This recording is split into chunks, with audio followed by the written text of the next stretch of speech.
স্যারেদের মার, মায়েদের লাঠি আর বাবার চোখ রাঙানি থাকে না বলেই আমাদের কলেজ ভার্সিটির লাইফগুলো হয়ে ওঠে দড়ি ছাড়া গরু, রাস্তা ছাড়া গাড়ি আর চিনি ছাড়া শরবতের মতো। আবার সেই শরবতকে আরো তেতো করার জন্য আশেপাশের বাজে ছেলেমেয়েগুলো তাতে আবার করলার রস মিশিয়ে দেয়। এইরকম ছেলেমেয়ের সংখ্যা কিন্তু বস্তা বস্তা পাওয়া যাবে, যাদের মধ্যে আছে এই ফিউচারে কি হবে সেটা বুঝতে না পারার ক্ষমতা, অপরিচিতদের সঙ্গে কথা না বলতে পারার ক্ষমতা, পড়া মনে না রাখার ক্ষমতা, পড়তে ইচ্ছে না করার ক্ষমতা। তাদের কিছু বলতে গেলে তারা বলবে আমরা সবই বুঝি, সবই জানি, কিন্তু তারপরেও শেষ পর্যন্ত তারা কিন্তু কিছু করতে পারে না, লাইফে সাকসেস হতে পারে না। এইরকম যারা জীবনে কিছু করতে পারে না তারা যেন জীবনে কিছু করতে পারে, সেই রকমই কিছু ইফেক্টিভ টেকনিক নিয়ে আমি আলোচনা করবো এই চ্যানেলে। আজকের ভিডিওতে আমি একটা টেকনিক নিয়েই বলবো। টেকনিকটার আমি নাম রেখেছি ভুল করে কেউ এভারেস্ট জয় করে না। আপনারা স্কুলে, কলেজে বা কোনো ক্লাবে কোনোদিন স্পোর্টস খেলেছেন? স্পোর্টসে একটা ইভেন্ট থাকে রিলে রেস।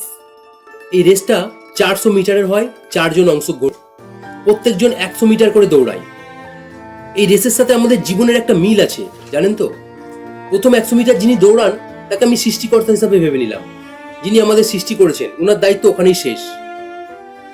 পরের 100 মিটার আপনার বাবা মা আপনাকে জন্ম দিয়েছেন, লালন পালন করেছেন, বড় করেছেন, ওনাদের দায়িত্ব ওখানেই শেষ।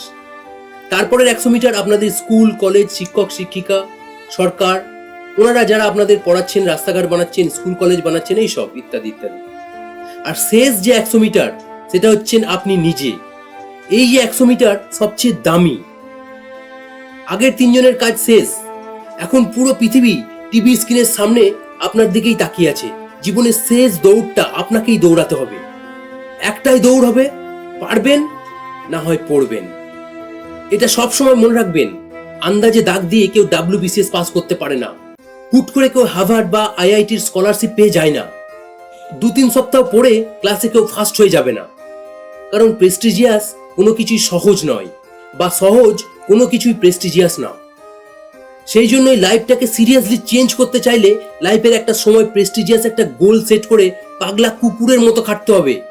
সব কিছু থেকে নিজেকে ডিসকানেক্ট করে বন্ধ ঘরে সাধনা চালাতে হবে। Hit movie, hot news, world cup খেলা, এগুলো এক একটা ডিস্ট্রাকশন। আরো অনেক ডিস্ট্রাকশন আছে। টার্গেট অ্যাচিভ না হওয়া পর্যন্ত এগুলোকে ইগনোর করতে হবে। লক্ষ্যে পৌঁছানোর ব্যাপারে একরোখা হতে হবে। ক্রেজি লেভেলের হার্ডওয়ার্ক করতে হবে। 1 দিন 2 দিন করে সপ্তাহের পর সপ্তাহ, মাসের পর মাস লেগে থাকতে হবে।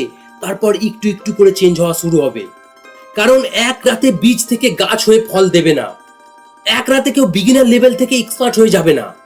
যে সফটওয়্যার, যে ওয়েবসাইট, যে ভিডিও, যে বন্ধু, যে আড্ডা আপনাকে আপনার টার্গেট থেকে এগিয়ে যাওয়ার জন্য হেল্প করছে না, তার সঙ্গে 1 মিনিট কাটানো মানে আপনার টার্গেট থেকে 10 ঘন্টা পিছিয়ে যাওয়া।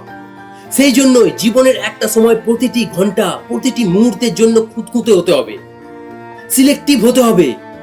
প্রতিটি পদক্ষেপ দেখে দেখে ফেলতে হবে। দরকার হলে অল্প কিছুদিন নিজের জন্য স্বার্থবাদী হয়ে লাইফের পটাশিয়াম, ক্যালসিয়াম বাড়িয়ে নিতে হবে। অন্যের খুশির চাইতে নিজের ফিউচারকে বেশি প্রায়োরিটি দিতে হবে। তাহলেই 6 মাস, 1 বছর, 2 বছর পর স্পেশাল কেউ হতে পারবেন, প্রেস্টিজিয়াস কিছু করতে পারবেন। বন্ধুরা, আজকে এই পর্যন্তই থাকলো। নেক্সট ভিডিওতে আমি স্টেপ 2 এর কথা বলবো।